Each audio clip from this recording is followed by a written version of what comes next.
welcome to Gab and Jam, episode 316. And what are we talking about today? All right, so our topic is top 11 tips for creating a music website for the DIY Rockstar. This post was inspired by a bandzoogle post. I'll put their link below. But theirs is top 10 tips, and we added one that seemed to be missing to me. Okay, so why do I need a website? You need a website because, well, we actually I got YouTube, I got Facebook, I know. I got Instagram, I got TikTok, I got X, I got some of everything else. Why do I need a website? We have an entire episode, an entire blog post about why a musician needs a website. So I'll put the link below, but you want to be able to control the experience of someone who is interested in your music. Okay. So putting things on social media, as you know, you put it on X and you got to scroll down unless you're going to keep posting it. Yeah. You got to scroll down quite a ways to see. Same thing with YouTube. We were talking about that our videos, some of the topics we can start reworking, because who is going to go through 7 years worth of... Yeah, and plus it just gets updated. Yeah, that the things change, right? Right, they do. It's the same thing happens with football talk. Yeah. Football talk from 2022 does not apply for 2023. Yeah, because it's like it's a new season. Yeah. Things have changed.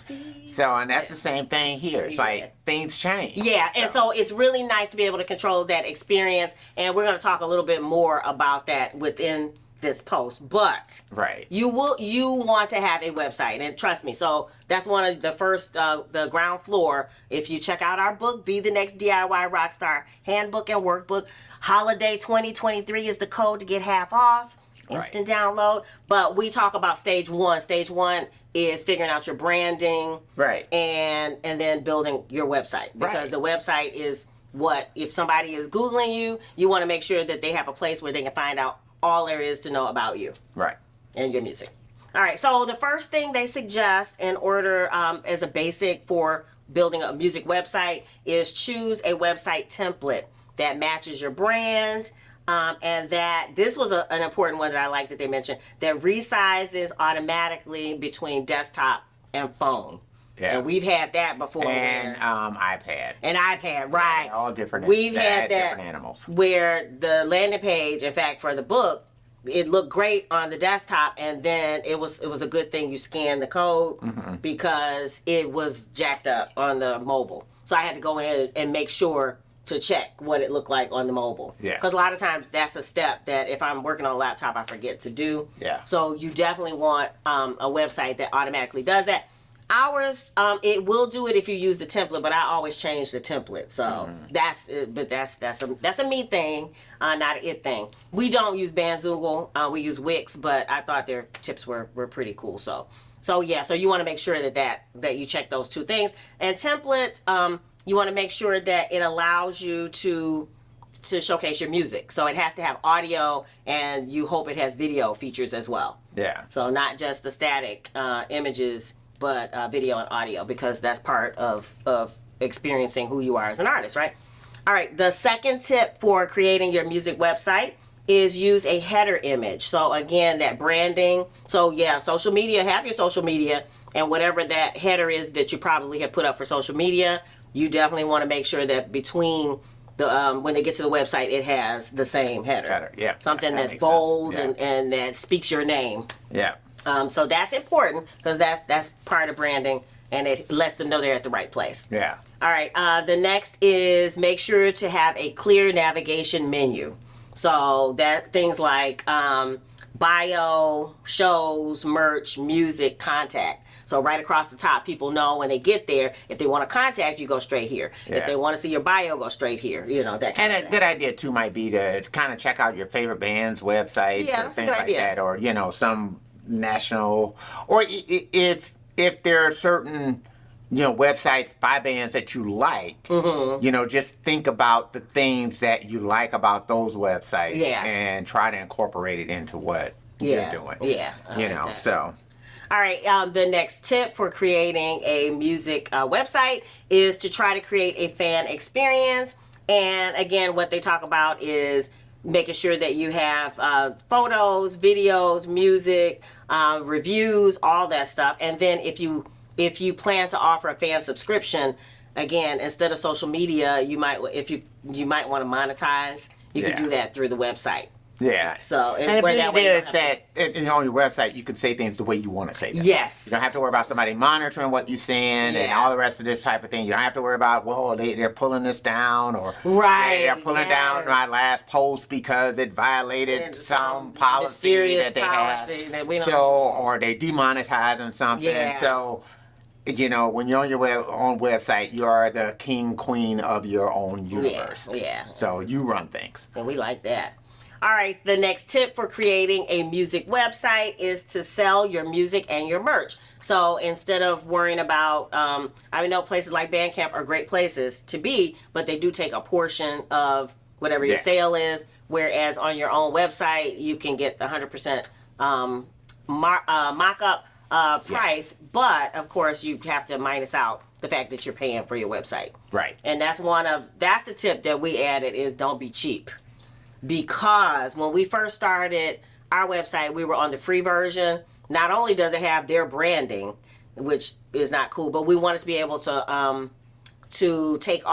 point people directly to our domain. Right. And so you need to be able to hook that up. And then also things like, hold on, what did I? It was there were only you'd only get 10 comments a month or something like that, and you could not use a credit card. People couldn't use a credit card to buy our merch. Yeah, usually with the free version of anything, it's always going to come with limitations. Yeah, and so you they don't might want to be be very cheap. profound limitations. Yeah. So and maybe you can deal with that. Yeah, and this is a place to start. Right. And then I started seeing, there's some things that I think are absolute deal breakers, and that I need to go ahead and spend the extra. Right. Yeah. But, so it was worth it. All right, so just make sure you can sell your music and merch. The next tip is make sure you include an EPK. And if you don't know what that is, it's the electronic press kit. So it's like in the olden days, you used to do the old-fashioned with the CD, the photo, and the bio. Well, it's all now electronic press kit. We have a post on that. I'll put the link below for that. But yeah, it says what better way to book shows, to advertise for shows or gain publicity than having your press release and your bio and all that information right on your website, easy to find. Yeah. Because that makes sense, because this is all about you and people who are interested in you. It's a good place to direct people to. Yeah. You'd rather, it's almost better to direct them to your website as opposed to social media or something. Yeah. So. And then where you might not be able to find your bio. Again, we talked about that. Not every social media has a spot that is set up where you can pin your post or whatever. And you're so reliant upon what their rules are going to be. Yeah. Or who did they sell it? Like, Ooh. whatever else they might have been. You just don't know. Yeah. So, I mean, it's your surefire way to just make sure that, if you have something that you sent out to somebody 2 years ago, they can go back and they can go to your website and you know it's going to be there. Yes, I like that. All right, and then, of course, the next tip for creating your music website is to add a mailing list sign-up form. There will be some people who will not be able to get enough of you, even from all the great things on your website. So having a place where they can easily sign up for emails is a great it's a great opportunity to collect that. And build that relationship even deeper. Or they're just people that want to know when you got new stuff happening. Or they might want to know when you're coming to a town near them. Yeah. So just, so gigs, releases, just news about the band. Yeah. These are all things that you would send out to your fans to say, hey, look, this is what's going on with us, whatever it might be. Yeah, I like that. All right. And then what we talked about before, the next tip for setting up your music website is make sure you have your domain name. And I know that is early on. You have to figure out what your band's name or your artist name is going to be. Yeah. Secure that in a domain name. Go to GoDaddy, or you're probably going to have to Google And the more unique you are there, the better it is for you. Because, the thing is like, I would try to stay away from initials. Yeah. Because, it's so many, it's like even for us. If we're just PMG. Which we used to be, and there's like tons of companies out there that go by some PMG. music, some not. You know, right. whereas there aren't tons of companies that go by the name Prejippie. Right. So there are probably other parts to what you're doing that makes it unique, or even if you have to put something behind, you know, something that might be relatively generic that when combined with this other word, you know, like red snake or whatever, it might be the thing that kind of, you know, red snake cobra. You know, I mean, maybe that might be red snake. That's what some people do if they're using their name, like Kate Sullivan. They put the Kate Sullivan. And that way, you know, it's something that kind of sets it apart from that. So that's the kind of thing that you want to do. And you wouldn't want to go Kate Sullivan 1239. And you don't want to do that either. No. Nothing like that, right? Yeah. You want to do something that's going to add a little something special to what branding. It is, right? So that even with Google searches and things like that, it kind of sticks out. You know. So I mean, that's the other part that's helpful. And speaking of Google, the next tip is consider your SEO, that is search engine optimization. You want to get found by Google because that is they were talking about Bing and Yahoo and some of these other search engines, but they were saying Google is still the largest in the world. So you want to make sure that you're on your website, that instead of your photos having a generic name, that you want to be specific. Like, for instance, this is the Obtanium Flow album cover by Bourgeoisie Paper Jam. You want to have all that stuff dialed in on your website, so when you upload the photo, when Google searches for Obtanium Flow, that photo and your website ends up in the top search. So that's super important. Right? And then, of course, the final tip, which we're constantly playing this game, is update your website often. Things happen so fast. And a lot of times we're taking things off of social media and putting them on the website, like when we're in blogs, featured in blogs, or when we're on, you know, we're working with Groover and we're on all these different radio stations. So sometimes I'll take screen captures and put them over, because people want to know that you are constantly moving and changing and growing. And there's nothing worse than coming to your website and have to dust it off because it's got stuff from 5 years ago, when you know you've been doing things in the past year or two. Or it's even tough for fans, because I know I've seen that with others, you know, with artists that I follow or whatever, and I've gone to their website and I'm like, all this stuff is old. You know, and so then it's sort of like, for me, I just completely dismiss their website.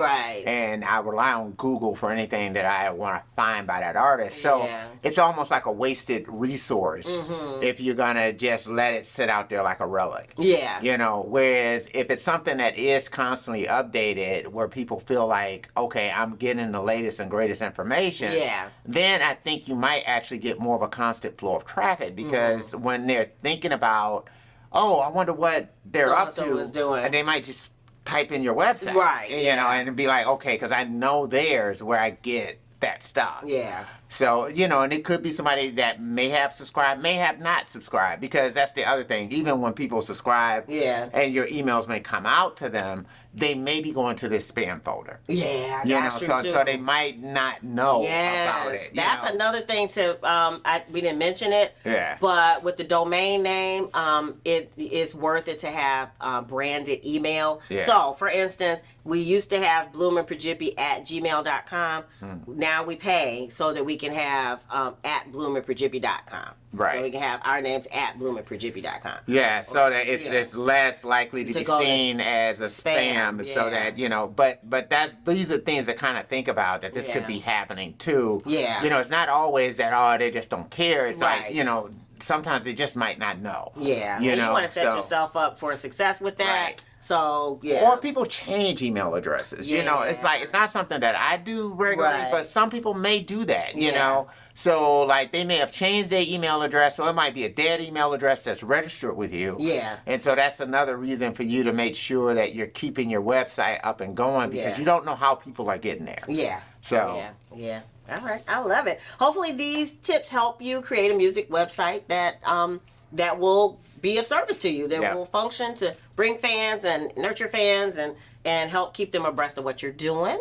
What do you think? What tip did we leave out? I'm sure we left some tips out, Put it in the comments below. We'd love to learn too. Yeah. And what else? Obtanium Flow. So we dropped the album on last Friday or whenever you seen it. Maybe it was a Friday or two ago. Yeah. But whenever, it's out. Yeah. So you can stream it wherever. So, Yes. you know. And, of course, the book, Be the Next DIY Rockstar Handbook and Workbook is out. For a limited time, you can use the code HOLIDAY2023 and get half off instant download. And you can watch our previous live stream because by the time you see this particular video, More Love Planted has already gone out. That's right. So, and then we got one for when the album came out. So you can look at those live streams. They're out there. Okay? If you dig the vibe and you want to be a part of the tribe, be sure to subscribe. We're wishing you love, peace, and chicken grease.